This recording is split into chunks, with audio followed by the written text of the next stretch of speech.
Hello दोस्तों, आज हम डिस्कस करने वाले हैं एजीटीए का प्रैक्टिस सेट। तो दोस्तों, आज का जो टॉपिक है वो है सॉइल साइंस का। दोस्तों, सॉइल साइंस में जो टॉपिक है वो है खाद, उर्वरक और पोषक तत्व। तो दोस्तों, इस टॉपिक के हमने 160 क्वेश्चन जो हैं डिस्कस कर चुके हैं। आज हम उसके आगे के क्वेश्चन डिस्कस करने वाले हैं, जो दोस्तों एजीटीए के लिए बहुत ही महत्वपूर्ण है। तो आज का जो क्वेश्चन है, क्वेश्चन नंबर 161 कि डोलोमाइट का सूत्र क्या है। तो इसका जो राइट आंसर है ऑप्शन बी। अगला क्वेश्चन है क्वेश्चन नंबर 162 कि निम्न में से कौन सा तत्व पौधे के लिए अनावश्यक किंतु लाभकारी तत्व है। तो इसका जो राइट आंसर है ऑप्शन बी, सोडियम। कौन सा तत्व? सोडियम। अगला क्वेश्चन है क्वेश्चन नंबर 163। क्वेश्चन नंबर 163 है कि खाद्य पदार्थों में यूरिया का वर्गीकरण किस प्रकार से किया जा सकता है। तो इसका जो राइट आंसर है option D, non protein nitrogen में जो है वर्गीकरण किया जा सकता है। देखते हैं इसका जो है डिस्क्रिप्शन कि खाद्य पदार्थों में यूरिया का वर्गीकरण नॉन प्रोटीन नाइट्रोजन में किया जा सकता है। खाद्य पदार्थ में नाइट्रोजन युक्त पदार्थों को मुख्यतः दो भागों में बांटा गया है। कितने भागों में? दो भागों में बांटा गया है। एक है प्रोटीन कैसीन और नॉन प्रोटीन। तो प्रोटीन के जो प्रोटीन उसमें कैसीन है, एल्ब्यूमिन है, ग्लोबुलिन है और प्रोटीएस है। और नॉन प्रोटीन में यूरिया है, यूरिक अम्ल है, क्रियाटिन है, अमोनिया है, पेप्टोन्स हार्ट है। अगला क्वेश्चन है क्वेश्चन नंबर 164। क्वेश्चन नंबर 164 है कि किसी पौधे की जड़ों की वृद्धि में कौन सा पोषक तत्व सहायक होता है। तो इसका जो राइट आंसर है ऑप्शन सी, फास्फोरस जो है पौधे की जड़ों की वृद्धि में सहायक होता है। अगला क्वेश्चन है क्वेश्चन नंबर 165 कि निम्न पादप पोषकों में कौन सा रोग और कीट पीड़कों के प्रतिरोध बढ़ाने में उपयोगी है। तो इसका जो right answer option D, potassium. देखते हैं इसका जो है थोड़ा सा डिस्क्रिप्शन कि पोटेशियम फसलों में बीमारी व कीट पतंगों के आक्रमण के प्रति रोधकता यानी रेसिस्टेंस बढ़ाता है। पौधे के अंदर पोषक तत्वों के वाहन में सहायक है। फसल में फल काफ़ी संख्या में तथा शीघ्र लगते हैं। फसल को गिरने से रोकता है और पोटेशियम पौधों की पत्तियों की कार्य क्षमता में वृद्धि करता है।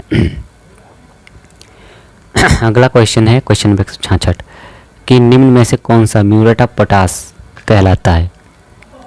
तो इसका जो right answer option b, potassium chloride जो है म्यूरेट ऑफ पोटास कहलाता है।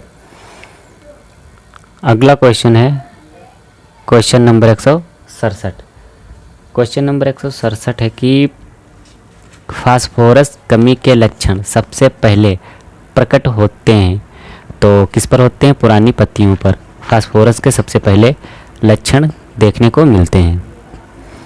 अगला क्वेश्चन है कि किसमें मैग्नीशियम की उपलब्धता कम होती है। तो इसका जो राइट आंसर है ऑप्शन डी, अम्लीय मिट्टी। देखते हैं इसका जो है डिस्क्रिप्शन कि अम्लीय मिट्टी में मैग्नीशियम की उपलब्धता कम होती है, जबकि लवणी तथा क्षारीय मृदाओं में सोडियम मैग्नीशियम प्रचुर मात्रा में पाए जाते हैं और कैल्शियम तथा नाइट्रोजन का अभाव होता है। अगला क्वेश्चन है क्वेश्चन नंबर 169 कि स्यूडोमोनास स्ट्रेआटा जैव उर्वरकों में उपयोग होने वाला महत्वपूर्ण जीवाणु है, क्योंकि अघुलनशील फास्फेट यौगिकों को घुलनशील बनाता है। तो इसका जो राइट आंसर ऑप्शन बी। अगला क्वेश्चन है क्वेश्चन नंबर 170 कि सल्फर कम करने वाले जीवाणु हैं। तो इसका जो right answer option B, D, sulfovibrio species.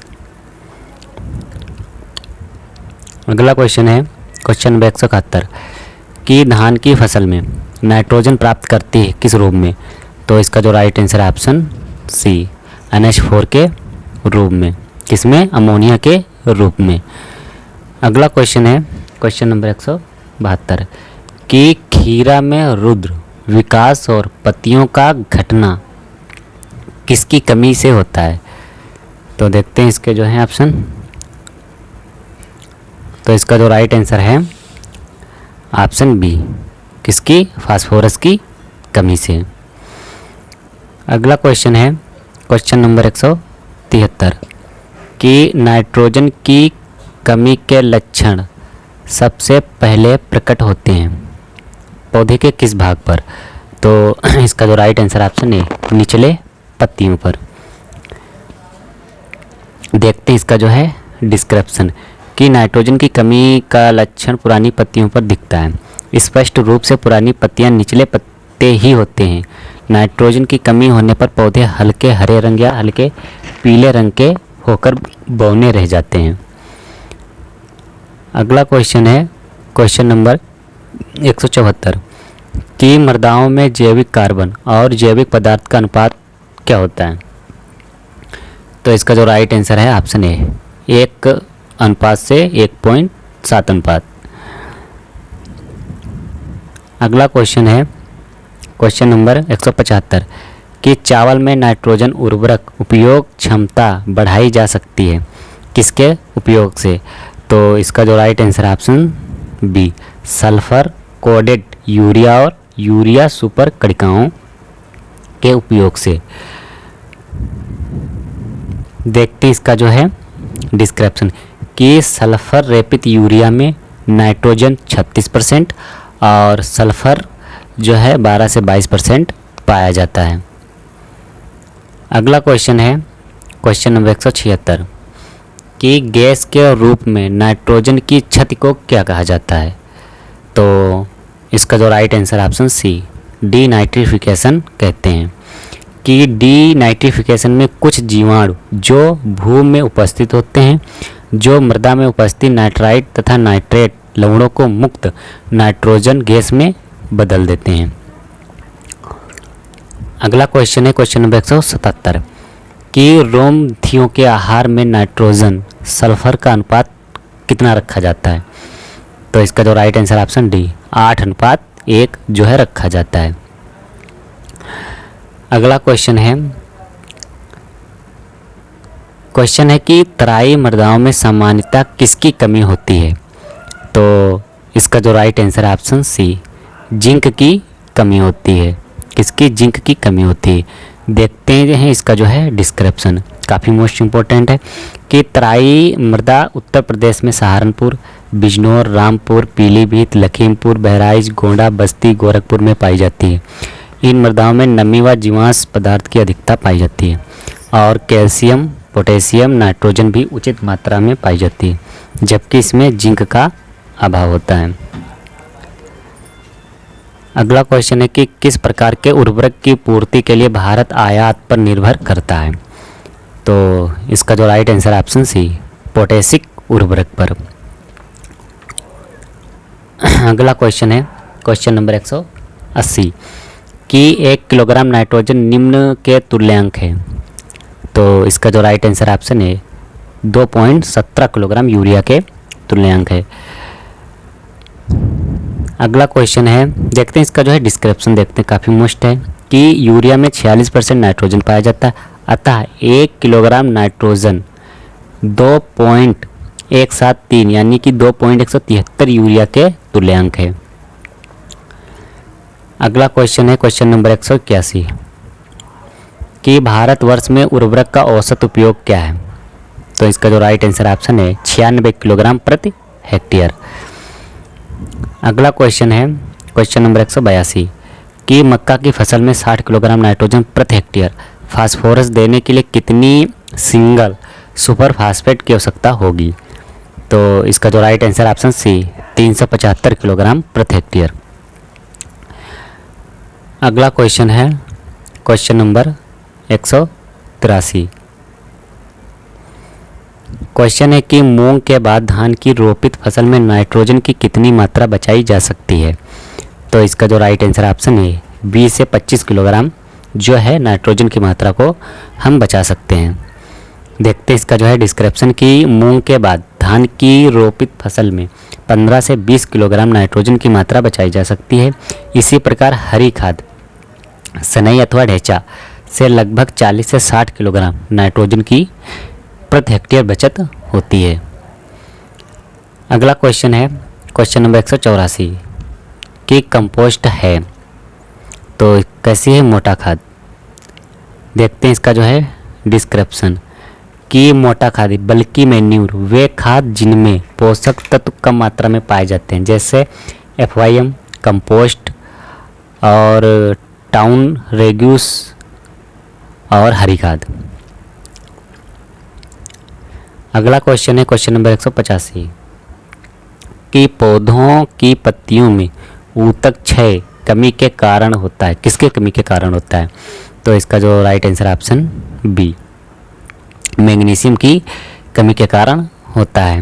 देखते हैं इसका जो है इसका डिस्क्रिप्शन कि Mg की कमी से पत्तियों का भाग पीला हो जाता है तथा सिराएं हरी रह जाती हैं, पत्तियां सीधी नहीं होती हैं, मृदा धब्बा यानी कि नेक्रोसिस, डेड स्पॉट सिर्फ पत्तियों के किनारे पर ही अंतिम दशा में मिलता है। अगला क्वेश्चन है क्वेश्चन नंबर 186। क्वेश्चन नंबर 186 की सूक्ष्म भोज्य तत्वों से बनी श्रेणी कौन सी है। तो इसका जो राइट आंसर है ऑप्शन ए। देखते हैं, पहला है Fe, Mn, Zn, Cu, Mo, B यानी कि फेरस, मैंगनीज, जिंक, कोबाल्ट जस्ता, Cu यानी कि copper, M for molybdenum, B for boron. अगला क्वेश्चन है क्वेश्चन नंबर 187 कि रॉक फास्फेट है तो कैसा है, अविलेय उर्वरक है। कि रॉक फास्फेट एक अविलेय उर्वरक है। इसमें 5.6 से 9.5% कापर पाया जाता है, 19% बोरान पाया जाता है और 5.6% मोलिब्डेनम पाया जाता है। अगला क्वेश्चन है क्वेश्चन नंबर 188 कि अमीनो नाइट्रोजन युक्त नाइट्रोजन उर्वरक है कौन सा है। तो इसका जो राइट आंसर ऑप्शन है अमोनियम सल्फेट। देखते हैं इसका जो है डिस्क्रिप्शन कि अमीनो नाइट्रोजन युक्त उर्वरक अमोनिया सल्फेट है। अमोनियम सल्फेट, अमोनियम क्लोराइड ये उर्वरक मृदा में अम्लीय प्रभाव डालते हैं। अमोनियम सल्फेट में नाइट्रोजन 20.6% और जो सल्फर की मात्रा है 24.5% पाया जाता है। अगला क्वेश्चन है कि जिप्सम युक्त फास्फेटिक उर्वरक है। जिप्सम युक्त फास्फेटिक उर्वरक कौन सा है। तो इसका जो राइट आंसर है option D, single super phosphate. देखते हैं, सिंगल सुपर फास्फेट में फास्फोरस 16%, सल्फर 12% और जो कैल्शियम की मात्रा है वो 18% पाई जाती है। अगला क्वेश्चन है कि राइजोबियम सूक्ष्म जीवाणुओं की गांठों में पाए जाते हैं किन फसलों में। तो इसका जो राइट आंसर ऑप्शन बी, दलहनी फसलों में जो है राइजोबियम जीवाणु पाए जाते हैं। अगला क्वेश्चन है क्वेश्चन नंबर 191 कि दलहनी फसल जो वातावरणीय नाइट्रोजन को आसानी से स्थिर नहीं करती है वो कौन सी क्रॉप है। यानी कि क्रॉप तो लेग्यूमिनेसी है लेकिन नाइट्रोजन का फिक्सेशन नहीं करती है। तो इसका जो right answer option D, rajma. Rajma एक ऐसी फसल है जो लेग्यूमिनेसी है लेकिन नाइट्रोजन का फिक्सेशन नहीं करती है। अगला क्वेश्चन है क्वेश्चन नंबर 192 कि फास्फोरस का सबसे प्रभावी प्रयोग किया जा सकता है। तो बवाई के समय बुरकाव द्वारा। तो इसका जो राइट आंसर ऑप्शन ए। देखते हैं इसका डिस्क्रिप्शन की फास्फोरस का सबसे प्रभावी प्रयोग जो है बवाई के समय बुरकाव द्वारा होता है। अगला क्वेश्चन है क्वेश्चन नंबर 193 कि निम्नलिखित में से कौन सा तत्व मृदा में वातावरण द्वारा पहुंचता है? तो इसका जो राइट आंसर है ऑप्शन डी, नाइट्रोजन। अगला क्वेश्चन है क्वेश्चन नंबर 194। क्वेश्चन नंबर 194 कि नाइट्रोजन का सबसे प्रभावशाली स्रोत है क्या है? तो इसका जो राइट आंसर है ऑप्शन ए, सूखा रक्त। देखते हैं इसका जो है डिस्क्रिप्शन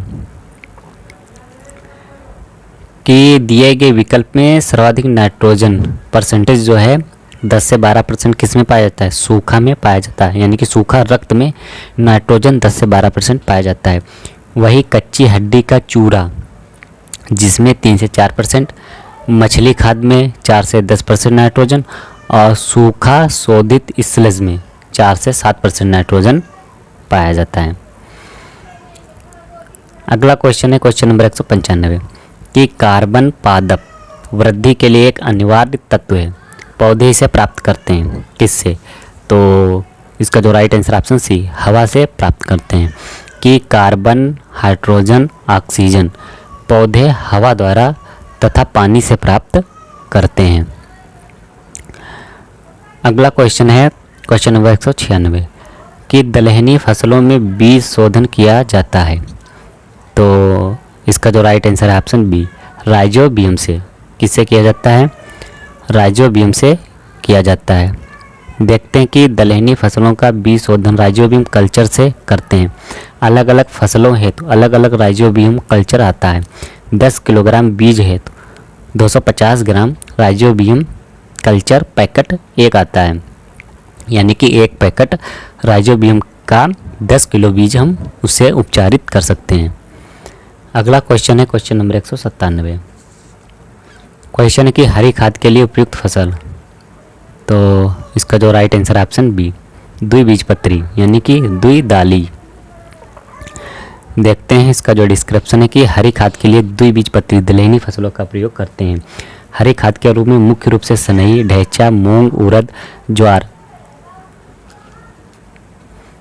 जिसमें केवल सनई, ढैंचा, मूंग, उड़द का हम प्रयोग करते हैं।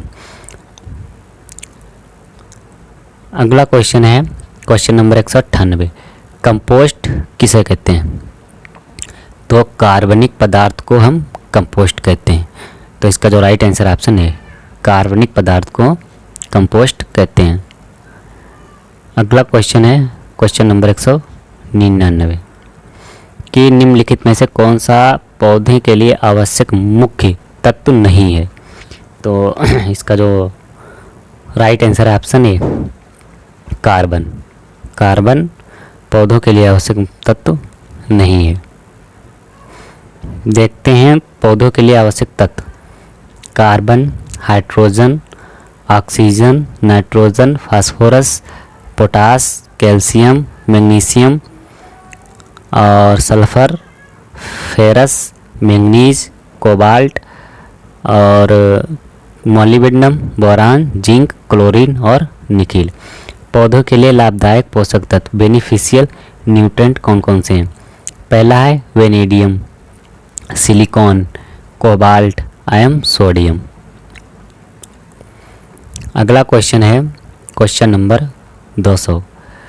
क्वेश्चन नंबर 200 है कि निम्न में से कौन सा कृमिनाशक पदार्थ है?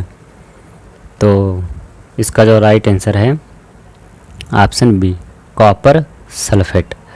देखते हैं इसका जो है डिस्क्रिप्शन कि कॉपर सल्फेट जिसे क्यूप्रिक सल्फेट भी कहते हैं, इसका जो फार्मूला है CuSO4 है। इसका प्रयोग खुरपका के छालों के ऊपर 1% घोल दिन में कई बार डाला जाता है। इसके अलावा त्वचा के परजीवियों को मारने में भी कॉपर सल्फेट का प्रयोग किया जाता है। तो दोस्तों ये थे आज के 200 मोस्ट इम्पोर्टेंट क्वेश्चन जो AGTA के लिए बहुत ही महत्वपूर्ण है। Thank you.